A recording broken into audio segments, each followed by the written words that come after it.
செய்திகள் வாசிப்பவர் சிவாஜினி. செய்திகள் தொடர்கின்றன.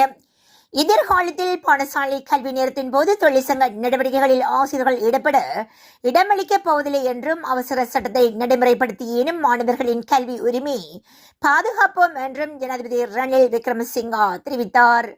பாலங்குட ஸ்ரீ தர்மானந்த வித்யா ஜதன பிரிவினவுக்கு நேற்றைய தினம் ஜனாதிபதி விஜயம் மேற்கொண்டிருந்த போதே இவ்வாறு தெரிவித்துள்ளார்.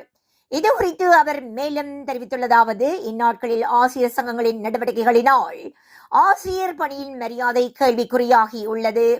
கண்ணீர் புகை குண்டு தாக்குதலுக்கு மத்தியில் பாதுகாப்பு தரப்பினரின் தடைகளை தகர்த்து செல்லும் ஆசிரியர்கள் பிள்ளைகளுக்கு முன் உதாரணமாக இருக்க முடியாது.